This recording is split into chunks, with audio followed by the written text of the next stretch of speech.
नमस्कार, फिर पैसा बोलता है में आपका स्वागत है। मैं आनंद श्रीनिवासन।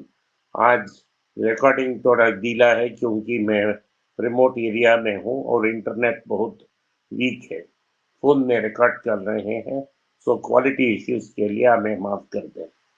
लेकिन आज बहुत इम्पोर्टेंट डे था, इसलिए बात करना लाज़मी था। आज मार्केट बहुत भारी गिरावट थी, 250 पॉइंट, लेकिन क्योंकि उसके पहले ही 280 पॉइंट्स ऊपर एक दिन गया था फ्राइडे, वो 280 पॉइंट्स काट कर फिर से 24,800 तक पहुंच गया। हम फिर से वही रेंज में हैं जहां मैं बोल रहा हूँ। भारत में क्या हुआ है कि इस क्वार्टर में डिविडेंड ज्यादा ग्रो हुए हैं, लेकिन प्रॉफिट्स उतना तेज पकड़ नहीं पाया है।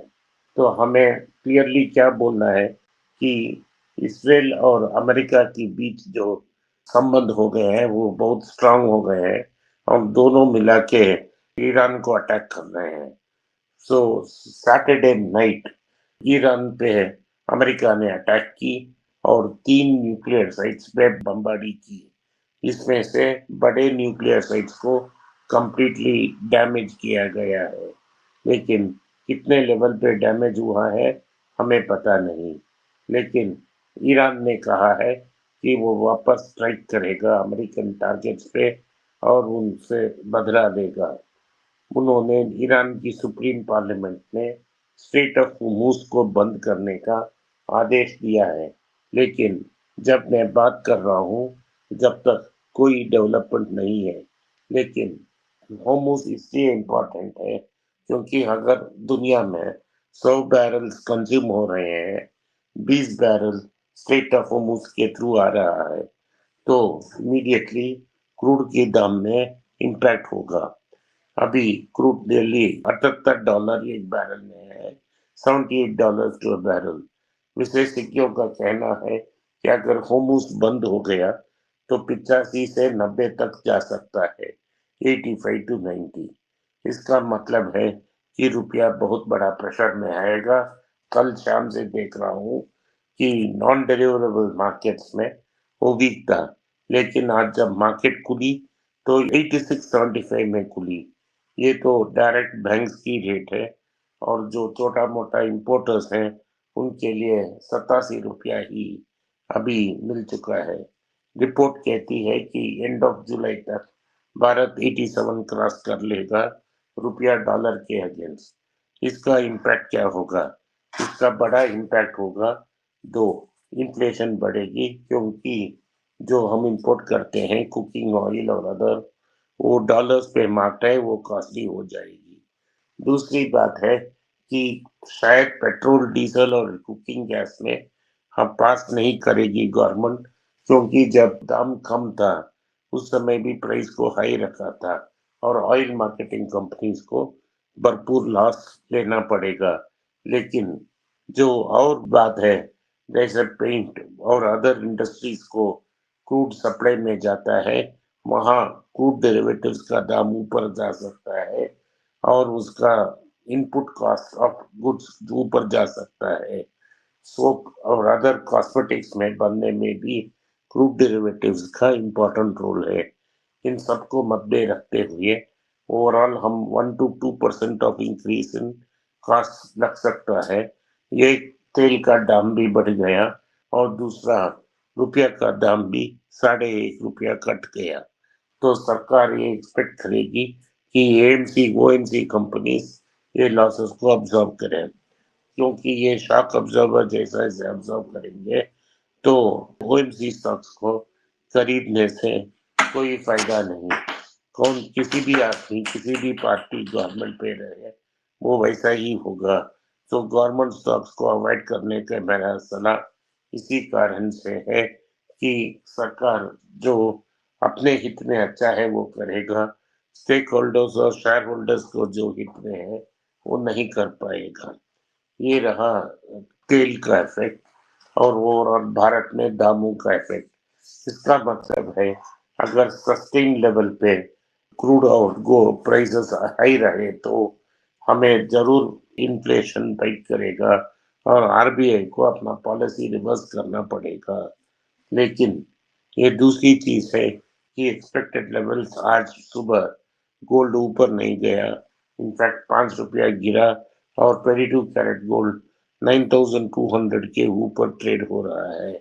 और इंटरनेशनल मार्केट में एक थोड़ा गीलापन दिख रहा है गोल्ड की दाम में, लेकिन विशेषज्ञों का कहना है कि इस क्वार्टर आज रात मार्केट में उछाल आ सकती है क्योंकि टेंशन्स बढ़ रहे हैं और गोल्ड सेफ हेवन होगा।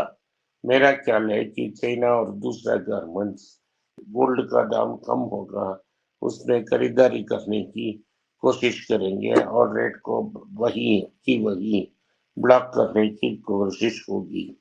आज का ताजा खबर क्यों है? एक है कि एचडीएफबी फाइनेंशियल सर्विसेज के बारे में एक रिपोर्ट निकली है। जिन लोगों ने अनलिस्टेड शेयर्स में डैबलिंग की उनका बड़ा नुकसान है क्योंकि 2 महीने पहले दाम 16,000 तक बिडअप किया गया और अभी ही 1300 है, लेकिन क्योंकि एचडीएफसी बैंक ने मनी ऑन द टेबल छोड़ दिया छोटे इन्वेस्टर के लिए, तो जो अनलिस्टेड शेयर्स में ट्रेड करते हैं उनके लिए बड़ा नुकसानदायक हो सकता है। दूसरी चीज ये है कि इसके बाद टाटा कैपिटल ने भी अपना draft red herring prospectus file की है। वो एक्सपेक्ट कर रहे हैं सितंबर की एंड तक उनकी पब्लिक इश्यू खत्म हो जाएगी और वो मार्केट में लिस्ट हो जाएंगे। इसका मतलब है कि टाटा कैपिटल का स्टॉक भी अब ग्रे मार्केट में बहुत ज्यादा है, लेकिन हमें वेट करना चाहिए कि क्या हमें टाटा कैपिटल की शेयर्स मिल सकते हैं। रेशियोज देखना चाहिए, ऑफर फॉर सेल कितना है और कितना नया कैपिटल रेज कर रहे हैं। लेकिन आज की इंडिकेशन है कि टोटल मार्केट साइज उनका 17,200 करोड़ का होगा जब पब्लिक इश्यू आएगा। सो 17,200 इश्यू आने वाला है। टाटा मोटर्स की जो एनुअल बोर्ड मीटिंग एजीएम हुआ है उसमें अनेक विषय डिस्कस किए गए हैं, लेकिन जो 15 क्वेश्चंस आए थे उनमें से 14 क्वेश्चंस टैरिफ्स और टैरिफ इफेक्ट्स चाइना और तीसरा कि कैसा ये इसको अफेक्ट करेगा, टाटा मोटर्स को अफेक्ट करेगा, यही डिस्कशन हो रहा था। रैर मेटल जो चाइना से आ रही है उसके बैन से भी क्या इफेक्ट पड़ेगा, ये डिस्कशन हुआ था। तो रतन टाटा की निधन पर शोक व्यक्त करने के बाद मीटिंग शुरू हुई और उसमें पहले दोनों ने कहा है कि रेयर अर्थ मेटल्स उनके पास बहुत सारे स्टॉक पड़े हैं, भंडार पड़े हैं। शॉर्ट टर्म में उनकी जो इम्पैक्ट देखने को मिल रहा है वो उतना नहीं होगा, उनके पास मटेरियल है। इनफैक्ट टाटा की चंद्रशेखर ने कहा कि वो इस एक्सपेक्ट कर रहे हैं जो टारगेट थी 2030 तक 30% उनकी इलेक्ट्रिक वो जल्दी हो जाएगा और भारत में 30% की इलेक्ट्रिक गाड़ियां हो सकती हैं। ये उनका अनुमान है। उन्होंने दूसरी बात कही कि उन्होंने 6 रुपया की डिविडेंड अनाउंस की। जो लोग 70 रुपया में इसको कंसिडर किए हैं 2-3 साल पहले, उनके लिए अच्छा रिजल्ट है। लगभग 9% के ऊपर ट्रेड को डिविडेंड पे आउट कंफर्म करती है। इस स्टॉक से 5 साल बाइट बिट के साथ बैठने से आपको ये फायदा मिल सकता है। जो आप बेचैनी से एक्सपेक्ट कर रहे हैं उसके लिए भी उन्होंने अनाउंसमेंट की कि जब Tata capital, Tata Motors commercial और टाटा पैसेंजर सेपरेट होगा, उन्होंने कहा है कि अक्टूबर में पहला टाटा पैसेंजर लिस्ट होगा और 2 महीने बाद टाटा मोटर्स लिस्ट होगा। सब तक क्लाउड बिजनेस बढ़ सकती है, ये उनका अनुमान है। और उन कहते हैं कि दोनों कंपनी की जो कैश फ्लोस है वो बहुत स्ट्रांग है और दोनों कंपनी इंडिपेंडेंटली सक्सीड कर सकते हैं। तो ये रहा उनका न्यूज। तीसरा मोस्ट इम्पोर्टेंट न्यूज ये था कि अमेजॉन ने डायग्नोस्टिक्स मार्केट में एंटर कर दी। ये लाल पैथ लैब्स, थाइरोकेयर और अनेक लिस्टेड कंपनियों को बड़ी लेवल में अफेक्ट करेगी। अमेजॉन अपने जो सेल्फ डायग्नोस्टिक पैकेज है वो सिर्फ ऑनलाइन में करेगी और लोग आकर सैंपल कलेक्ट करेंगे। वो ऐसा service already residential areas of Bangalore में कर रहे हैं और ये एक्सपेक्टेड लाइन्स में है। तो ये एग्जिस्टिंग हॉस्पिटल्स और डायग्नोस्टिक्स लैब को शेकअप किया कर देगा। आज के लिए इतना ही। आपने इस पॉडकास्ट को सुना, इसके लिए मैं आपका आभारी हूँ। हो सके तो वीडियो को लाइक कीजिए, चैनल को सब्सक्राइब कीजिए और बेल नोटिफिकेशन दबाएं। इस वीडियो को अपने दोस्त और रिश्तेदार के पास भेजें और उनको देखने की आग्रह करें। नमस्कार, धन्यवाद, जय हिंद।